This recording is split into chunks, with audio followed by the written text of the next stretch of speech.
Amén. Tal vez en otras congregaciones, pero aquí yo creo que no hay. No manipulan a sus maridos. Esta mujer es una mujer perversa. Esta mujer, dice la Biblia, que en una ocasión, este Acab, que era como un niño, dice que él quería una viña que tenía un hombre que se llamaba Nabot.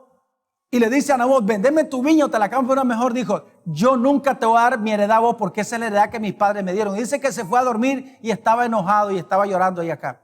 Y le dice a Jezabel, ¿por qué estás triste? No, es que Nabot no me quiso vender la viña. Le dijo, pero si vos sos el rey de Israel, dormiste, hasta aquí lo comés, yo te la voy a dar.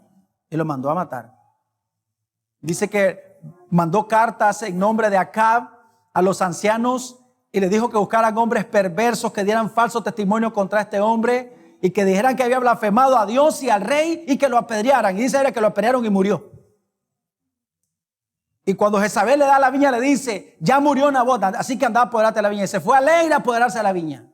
Esa es una mujer perversa. Obviamente no era una mujer, aquí en Teatira, no es que había una mujer que se llamaba en ese nombre Jezabel. No, sino que era una mujer que tenía el espíritu de Jezabel, que era una persona manipuladora y parece que tenía influencia en la iglesia porque podía enseñar. Hermanos, es una cosa tremenda, cosas que pasan en la iglesia. A veces en la iglesia se pone a enseñar a muchas personas y hay gente que dice una cosa, otra gente que dice otra cosa y hay que tener muchísimo cuidado con los que predican la palabra. Si hay algo que usted ha visto en mí es que yo soy súper celoso aquí.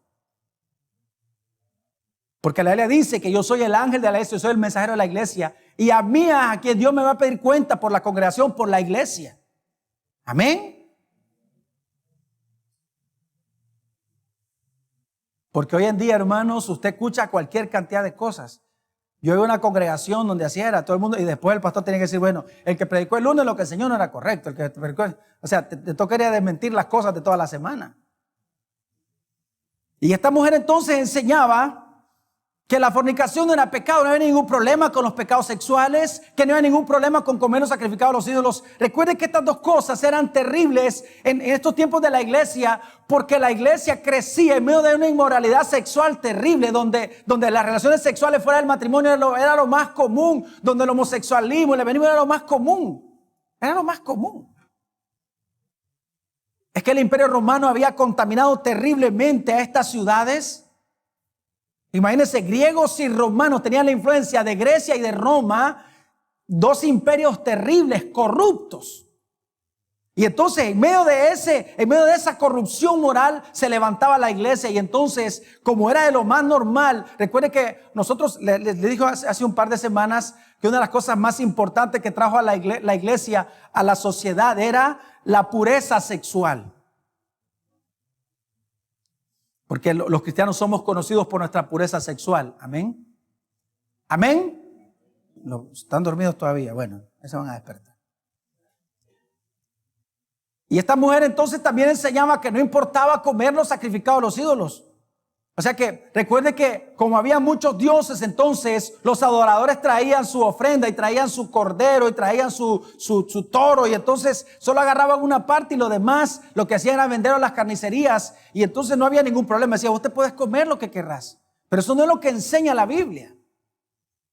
Sin embargo, muchos eran influenciados por esa enseñanza, por la enseñanza de esta mujer llamada Jezabel, porque era una mujer manipuladora que manipulaba a los líderes, manipulaba al pastor de la iglesia, porque hay pastores que son bien manipulables. Porque uno de los pecados que tenemos los pastores es que queremos quedar bien con todo el mundo. Es una cosa terrible, hermano, cuando un pastor quiere quedar bien con todo el mundo. El apóstol Pablo dice, si yo agradara a los hombres, entonces no podría ser siervo del Señor. Porque los que somos siervos del Señor no estamos para agradar a los hombres y a las mujeres, sino para agradar al Señor. ¿Y sabe qué le agrada al Señor? Que nosotros prediquemos la palabra de Dios tal y como está escrita, sin miedo, sin temor. Amén. Porque la ley dice que obviamente hay personas que se van a molestar porque la carne, hermano, le duele. O la Biblia dice que la palabra del Señor es como martillo que quebranta la piedra. Amén. Porque somos duros. ¿Cuántos son duros de corazón? Somos duros, hermanos, somos durísimos de corazón. Por eso nos tiene que dar duro con el martillo para quebrantar la piedra de nuestro corazón. Y eso el Señor le dice, eso es un pecado para ustedes porque están permitiendo, porque están siendo seducidos por ese tipo de doctrinas, porque no hay pureza sexual en sus vidas y porque no hay celo por la palabra de Dios. Pero miren lo que dice el verso 21.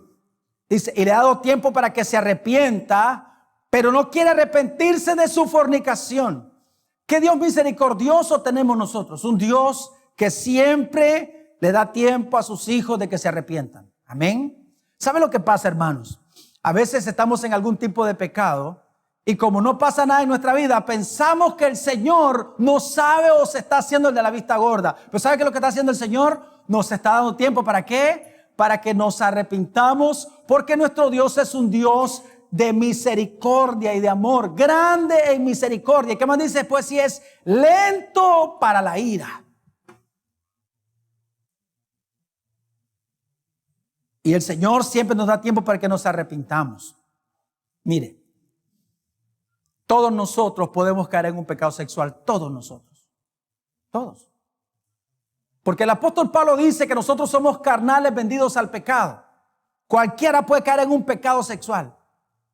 Si nos descuidamos en nuestra vida espiritual, vamos a pecar y vamos a deshonrar al Señor. Por eso la importancia de cuidar nuestra vida espiritual. Amén, hermanos. Por eso la importancia de odiar los pecados sexuales. Necesitamos odiar todo aquello, hermano, que nos incita hacia ese pecado, que nos pone pensamientos lascivos en nuestra mente. Hay que arrancarlos de nuestra vida, hermano, porque eso nos va a hacer mucho daño. Amén. Porque somos vendidos al pecado. Alguien puede decir, yo no le sería infiel a mi esposo. ¿Cómo no lo serías? Yo no le sería infiel a mi esposa. Seguro que sí lo serías. Si no lo has sido hasta hoy es porque ha sido misericordioso el Señor con vos y porque has entendido la importancia de cuidarte espiritualmente, de cuidar tu espíritu. Amén. Porque las esposas han entendido la importancia de cuidar también la vida espiritual de sus esposos. Porque el descuido espiritual es lo que nos lleva hacia eso, hermanos. Amén. El descuido espiritual nos lleva hacia eso. Y yo se lo he dicho tantas veces. Normalmente en las consejerías he escuchado a hombres decir, nunca pensé que yo iba a hacer esto. Mujeres también, nunca pensé que iba a hacer eso. Pues por eso lo hiciste, porque nunca pensaste que lo ibas a hacer. Tenemos que pensar muy mal de nosotros. Amén. Hermano, piense mal de usted. Nosotros siempre andamos pensando mal de los demás. No piense mal de otros, piense mal de usted, porque usted es peor que el otro. Amén. Usted es peor. Lo que pasa es que a veces tenemos un concepto demasiado alto de nosotros mismos. ¿Qué dijo el apóstol Pablo? Nadie tenga un concepto demasiado alto de sí mismo, sino que piense en sí con cordura, conforme a la medida de fe que Dios le ha dado. O sea, entre más crecemos en nuestra fe, más desconfiamos de nosotros. Amén. Si no, mira a David, el hombre conforme al corazón de Dios, cómo pecó sexualmente. Y no solamente pecó, sino que también mandó a matar al marido de la mujer. El hombre conforme al corazón de Dios, que si usted le hubiese dicho, David, vas a pecar, David lo manda a colgar por faltarle el respeto a su siervo, por faltarle el respeto al siervo del Señor. Pero ¿qué es lo que el Señor espera? El Señor espera que cuando caigamos en un pecado de eso podamos arrepentirnos, que haya un cambio de pensamiento. Escuche bien, la razón por la cual entramos en un pecado sexual es porque nuestro pensamiento ha sido cambiado y pensamos que no es tan malo. Y somos vencidos. Y para poder salir de ese pecado hay que arrepentirnos. Y arrepentirnos es cambiar de pensamiento y que nuestra mente sea transformada y que podamos entender que los pecados sexuales son horribles y tienen consecuencias horribles en nuestras vidas. Amén. Hay juicio de Dios para cuando nosotros cometemos ese tipo de pecados, hermano. Hay juicio de Dios si no vea la historia de los hombres que cayeron en esos pecados. No es lo mismo que mentir. Fíjese, no me malentienda. Todos los pecados, su consecuencia es que nos separan de la comunión con el Señor. Pero los pecados sexuales tienen consecuencias terribles en nuestra vida. Si uno ve la vida de David, lo que pasó con David por su pecado sexual. Ahora, miren lo que dice el Señor. Leímos el 21, dice, le ha dado tiempo para que se arrepienta, pero no quiere arrepentirse de su fornicación. O sea, quiere mantenerse en su pecado. Quiere mantenerse pecando. Pero mira lo que hace el Señor en el verso 22. Dice, he aquí, yo la arrojo en cama y en gran tribulación a los que con ella adulteran, si no se arrepienten de las obras de ella. ¿Cuál es el juicio que viene? Recuerde, por eso dice, ojo como llama de fuego y pies como de ¿qué? Como de bronce bruñido. El bronce bruñido es símbolo de juicio. O sea, lo que está diciendo el Señor, viene juicio para los que están en pecados sexuales, para aquellos que no se arrepienten. Hay un juicio de parte de Dios.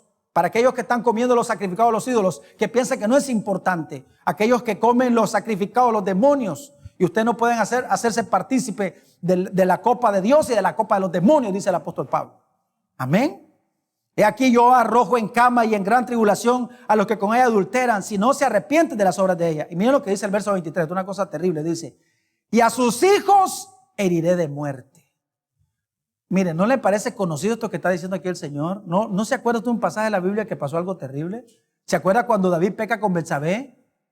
¿Qué fue lo que pasó? ¿Cuál fue el primer juicio de Dios para David? Le dijo el Señor, por cuanto has pecado contra Dios y los enemigos y has hecho blasfemar a los enemigos de Dios, el hijo que te nacerá se va a morir. Es que, mire hermano, dice la Biblia en Hebreos 10:31, horrenda cosa es caer en manos del Dios vivo. ¿Verdad que lo dice en el Nuevo Testamento? En el pacto de la gracia. Porque a veces pensamos que el Dios del Antiguo Testamento, no, es el Dios severo, el Dios no, este es chévere, no, es el mismo Dios, Él no cambia, es el mismo de ayer, de hoy y por todos los siglos. Él sigue siendo celoso. Amén, hermanos, sigue siendo un Dios celoso. Y a sus hijos heriré de muerte. Y todas las iglesias sabrán que yo soy el que escudriña la mente y el corazón. Miren qué tremendo. Por eso es que cuando estas cosas ocurren, hermanos, dice la Biblia que cuando el impío cae, el justo aprende. Y cuando nosotros vemos que estas cosas pasan en la iglesia, debemos de llenarnos de temor. En vez de menospreciar a las personas o alegrarnos por lo que pasa con ellas, ¿sabe qué hay que hacer? Hay que llenarse de un temor santo y decir, Señor, de verdad que tú escudriñas la mente y el corazón. Nadie se puede esconder de ti. La gente piensa que puede hacer cosas escondidas, pero yo no quiero caer en ese engaño, en esa mentira, porque la Biblia dice que el pecado es un engaño. Amén. Porque Él lo escudriña todo. Y todas las iglesias sabrán que yo soy el que escudriña la mente y el corazón. La Biblia dice, cuando alguien es sorprendido en algún pecado, ustedes que son espirituales, restáurenlo con espíritu de mansedumbre. ¿Cómo dice después? Considerándoos a vosotros mismos, no sea que también puedan caer en ese mismo pecado. Debemos de aprender cuando a alguien le pasa esas cosas, pedir al Señor misericordia por ellos, pero sobre todo más por nosotros. Señor, yo no quiero caer en eso, ayúdame, yo no quiero eso para mi vida. No quiero ser engañado por el pecado. Por eso la Biblia dice que yo debo de orar todos los días, Señor, y no me dejes caer en tentación. Oramos de esa manera, Señor, no me dejes caer en tentación. Y dice después, mas líbranos del mal, líbranos del maligno, líbranos del plan del maligno, porque el plan de Satanás es engañarnos para que pequemos y pensar que no habrán consecuencias de nuestro pecado. Todo pecado tiene consecuencias, unos más que otros. Sobre todo los sexuales son peores, porque destruyen las familias. Destruyen los matrimonios, cosa más horrible cuando un matrimonio se destruye, hermano. Eso nació en el corazón de Dios, el matrimonio, y se destruye. Una vez más el verso 23, y a sus hijos heriré de muerte. Y todas las iglesias sabrán que yo soy el que escudriña la mente y el corazón, y os dará a cada uno según vuestras obras. Porque recuerde que el Señor paga a cada uno según lo que hace. Todo lo que el hombre siembra, eso cosecha. Nadie puede decir, como dijo el apóstol Pablo, hagamos males para que nos vengan bienes. No funciona así. Si hacemos algo malo vendrá. Pero ahora dice, encontramos otro pero, y dice, pero a vosotros. Ahora sí está hablando de nosotros. Ahorita antes no estaba hablando de nosotros, ahora sí. Y a los demás que están en Tiatira, a cuanto no tienen esta doctrina, o sea, aquellos que aborrecen estos pecados. Hay dos pecados que tenemos que aborrecer, hermanos, sobre todo son los pecados sexuales y la idolatría. Hay que aborrecerla.